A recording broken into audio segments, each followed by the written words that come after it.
In this video, I will be discussing about volumes of solid of revolution.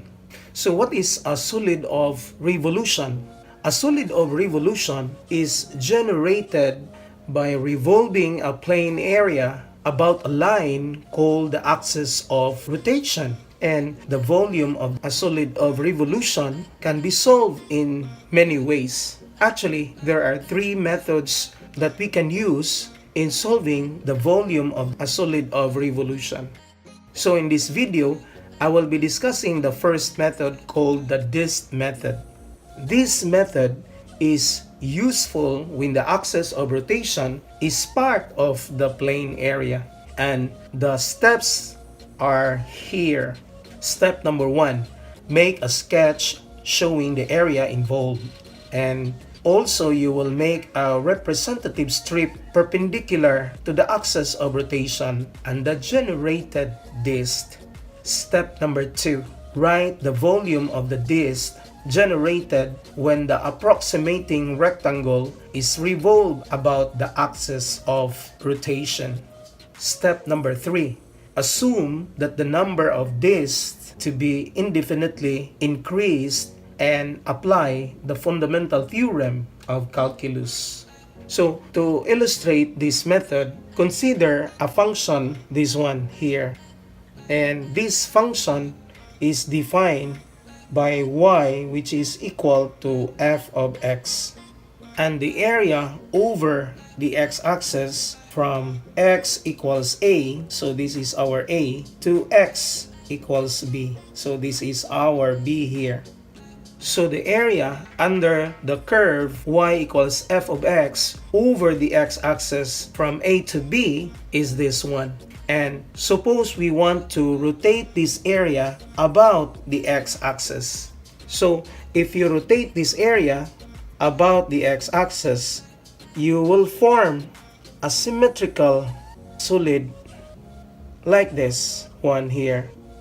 So here we form a three-dimensional solid that is generated by revolving the given area about the x-axis, which we called here the axis of rotation. So this is a solid called the solid of revolution that is generated by rotating the plane area about the x-axis. So now our goal is to find the volume of this solid of revolution. And the method that we are going to use is the method called the disk method. So how do we apply the disk method here? So I will draw the same curve here, which is defined by the function y is equal to f of x. Now remember that the area under the curve over the x-axis from a to b. And if we are going to rotate this one about the x-axis, we form a solid like this one here. But the idea is to approximate first the area by these rectangles. So here, suppose we have 5 rectangles here. And if you're going to rotate these rectangles, you form this solid. So what you can see here is a horizontal stack of disks. And you notice that this one, the one that I am shading right now, is one of the disks here. And if we take this out so that you can have a good picture of the disk that I'm talking about, this is now the disk here. So the whole volume is approximated by a horizontal stack of disks, wherein the radius of this disk is the y of this curve y equals f of x, and whose thickness is, say, delta x. So what we do here is that we rotate all the rectangles about the x-axis, and then you will get a horizontal stack of disks, and the sum of the volumes of all these disks approximates the volume. So therefore, we can write the volume as the sum of all the volumes for all the disks. And the volume of one disk is the area of the disk, which is pi times the square of its radius, because this is now our radius. So to find the area of this circular disk is pi y squared times the thickness, which is the delta x. And there are how many disks? There are n disks here. And you should realize that this pi y squared is the area of the circular disk, and this one is the thickness of the circular disk. But we know that the y is the function x. So this is the square of f of x here. And there are how many disks? There are n disks. But in the drawing, we have only 5 disks there. Now you notice that the volume is not perfect. This is just an approximation of the volume of the solid of revolution. Why? Because you can see here the excess volume, but the volume that we want to find is having a smooth surface here.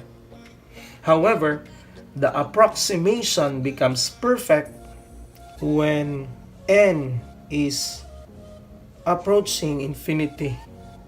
So the delta x is approaching 0, which means that you will have infinitely many disks here. So it's a horizontal stack of infinitely many disks. So in symbols, we write that the volume is exactly equal to the sum of the volumes for all the disks, which has a volume of pi f of x squared times delta x. So this is now the volume of one disk. But there are how many disks? There are infinitely many disks here. And looking at this notation, we recognize that this is a limit of a Riemann sum, which we know that this is equal to the integral of pi times the square of f of x dx from a to b. So this is an integration of all the volumes of infinitely many disks here. So this is our formula when you want to find the volume of the solid of revolution using the disk method, where pi f of x squared is the area of the circular disk times its thickness dx, which comprise the volume of one disk. And integrating all these disks here, infinitely many disks, is the volume of the whole solid of revolution. Now let's apply this formula to our example number 1 here. Find the volume of the solid generated by revolving about the x-axis. The area bounded by the curve y is equal to the square root of x equals 4, and the x-axis. So first, we will sketch the graph of the area bounded by these curves. And we know that the graph of this y, which is equal to the square root of x, is a parabola opening to the right. So this is a parabola opening to the right. And this one is a vertical line, which is 4 units from the y-axis. So this is now our line x equals 4. And the x-axis, so our x-axis is this one. So the area that is bounded by these 3 curves is this one here, which is bounded by the curve y, which is equal to the square root of x equals 4, which is the vertical line, and the x-axis. And if we're going to rotate this area about the x-axis, you form a solid which we call a solid of revolution. So this is now our three-dimensional figure that is generated by revolving the area about the x-axis. And to find the volume of this solid of revolution, we will slice the whole solid vertically. And we noticed that every slice is a circular disc. Now, let's draw one slice here. So this is one of the slice. If you slice infinitely many, this solid of revolution.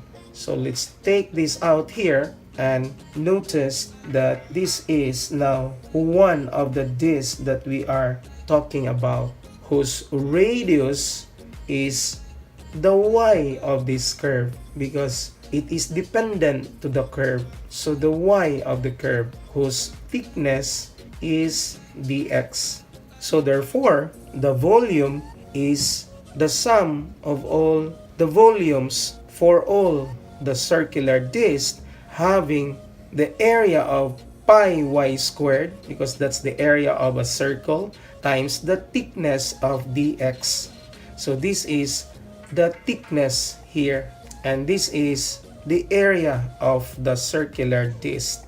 And there are how many circular discs? There are infinitely many, from 0 to 4, because you will be slicing here from the point of origin from 0 up to 4. So this is the integration of all the horizontal stack of this. So the volume is equal to pi times the integral from 0 to 4 of y squared dx, if you factor out pi outside the integral symbol, because pi is a constant. And you notice that the variable of integration is x. So therefore, it is logical to express the y in terms of x. And we know that y is a square root of x. So instead of writing y, I will write square root of x. But this will be squared times dx. So to simplify, we have the volume, which is equal to pi times the integral from 0 to 4 of x dx. And we know that the integral of x with respect to x is x squared over 2 by the power rule of integration. So evaluating this one from the limits of integration, we have 4 squared over 2 minus 0 squared over 2. And we know that 4 squared is 16, and when you divide it by 2, that is 8. But this one goes to 0. So therefore, our volume is 8 pi cubic units. So this is now the volume of the solid generated when you revolve this area about the x-axis. Now let's proceed to our example number 2. Determine the volume of the witch's wine glass defined by revolving about the y-axis the area bounded by the curve y, which is equal to square root of x, y equals 2, and the y-axis. So first, let us sketch the graph of the area bounded by these curves. Y, which is equal to the square root of x, is a parabola opening to the right. So this is now the parabola opening to the right. And the horizontal line, which is 2 units above the x-axis. So this is the graph of the line y, which is equal to 2. So it's a horizontal line. And the y-axis, so this is now our y-axis. So the area is this one here. And if you're going to revolve this area about the y-axis, you form a solid like this one here. So it looks like a wine glass. So we notice that this is a 3D figure that is formed by this solid of revolution. Now the idea is to slice the whole volume, but at this time the slicing is not anymore vertical but horizontal. So we will slice this whole volume starting from the bottom up to the topmost of this solid. So suppose we will draw a representative of these slices. So what you will get is a circular disc here. So this is now our circular disc. And you notice that the radius of this disc is the x of this curve, which is defined by the function y, which is equal to the square root of x. And take note that the thickness of every disc is dy at this time because we are slicing horizontally.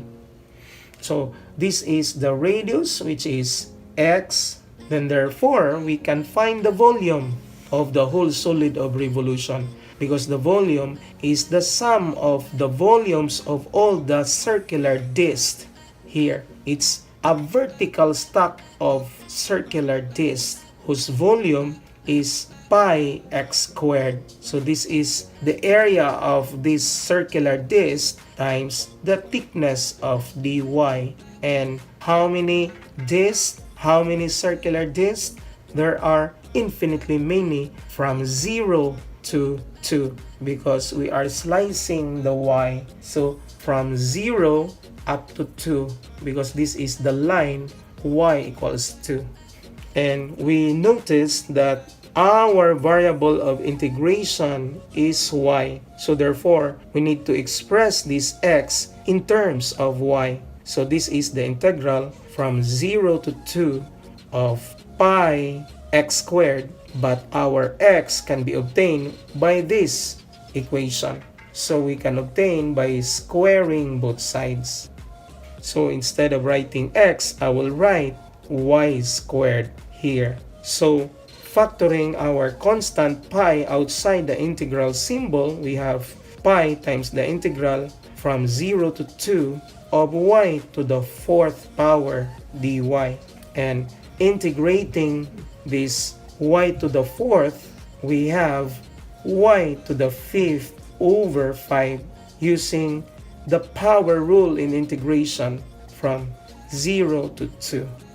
And evaluating the integral from the limits of integration, we have 2 to the power of 5 over 5 minus 0 to the power of 5 over 5 here.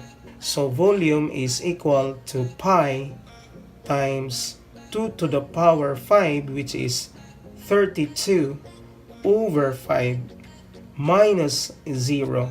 So the volume is 32 over 5 pi cubic units. So this is now the volume of the solid of revolution obtained by revolving this area about the y-axis. So this is now the volume of the witch's wine glass. Now let's proceed to our example number 3. Find the volume of the witch's hat defined by revolving about the line x equals 2, the area bounded by the curve y equals x squared, and the lines x equals 2 and y equals 0. So first, let us sketch the area bounded by these curves. And we know that this is a parabola opening upward. So here is the graph of this parabola here. So y, which is equal to x squared here. And the line x equals 2 is this one here. So this is now the line x equals 2. And also y equals 0 is the x-axis. So this is y equals 0. So therefore, the area that is bounded by these curves is this one here.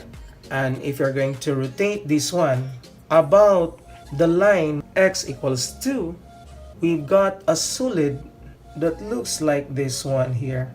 So this is now the solid that we are talking about. So here is the solid. It's the three-dimensional figure that is formed by rotating about the line x equals 2, the area bounded by the curves. So it's like a hat here, the witch's hat.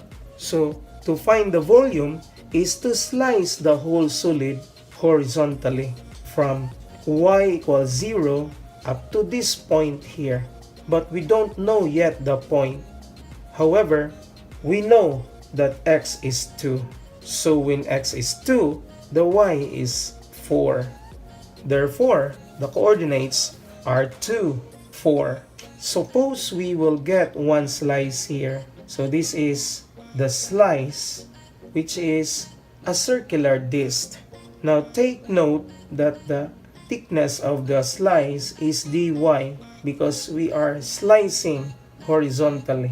But to find the radius of this circular disc, we know that the length from the y-axis up to this axis of rotation, that is 2. And the distance from this point up to this point is the x of this curve y equals x squared.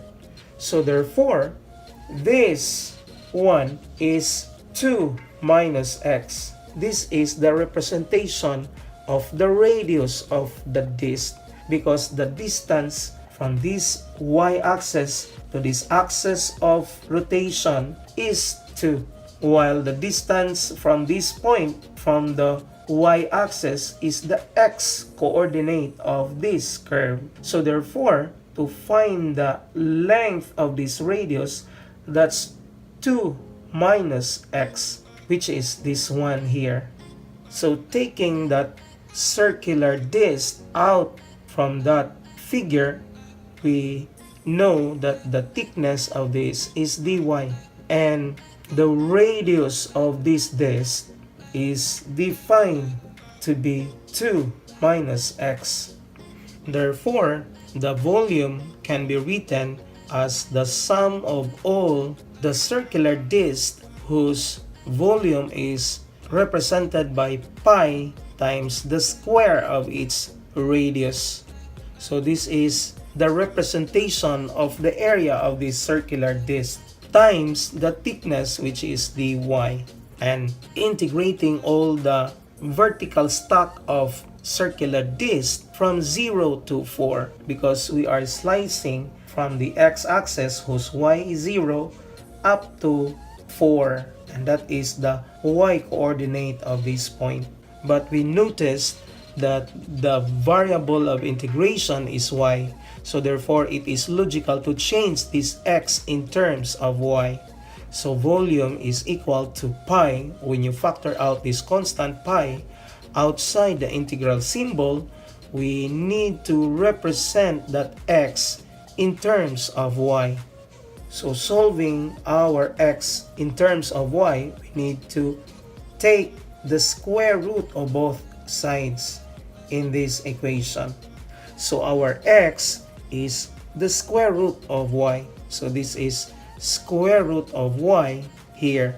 So squaring the binomial, we have 4, which is the square of 2, minus 4 times square root of y, which is obtained by multiplying the first and the second and then twice, plus y, which is the square of the square root of y.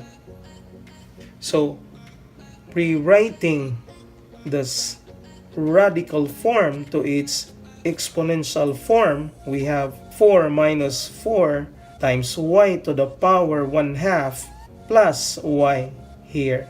And then if you integrate that trinomial, we have 4y, which is the integral of 4 with respect to y, and the integral of y to the power 1/2 is y to the power 3/2 over 3/2, and the integral of y is y squared over 2 from 0 to 4. So simplifying our answer, we have pi times 4y minus 4 times 2/3, which is the reciprocal of 3/2, times y to the power 3/2 plus y squared over 2 here, evaluated from 0 to 4. So evaluating that expression from the limits of integration, we have 4 times 4 minus 8/3, because 4 times 2 is 8, times 4 to the power 3/2 plus 4 squared over 2. And this will be subtracted by 4 times 0 when you substitute the 0 to this trinomial here. So minus 8/3 times 0 to the power 3/2 plus 0 squared over 2 here. So volume is equal to pi times 16 minus 8/3 times 8 here, because the square root of 4 is 2 and 2 cubed is 8, plus 16 divided by 2 is 8, and this will be subtracted by 0, because we know that all of this term goes to 0 here. So our volume is equal to pi times 16 plus 8, and we know 16 plus 8 is 24, minus 64 over 3, because 8 times 8 is 64. And then combining these two terms, we can find its least common denominator, which is 3. So this becomes 72 minus 64, and 72 minus 64 is 8. So this is 8/3. Therefore, the volume is 8/3 pi cubic units, and this is the volume of the solid of revolution when you rotate this area bounded by the parabola and the line x equals 2 and the x-axis about x equals 2. And that's it. If you learned something today, please check out my channel for more videos like this and click subscribe. Click the notification bell below so you'll get notified whenever I'll be posting a new video. Don't forget to like this video to show your support. And always remember to math your way up. Thank you.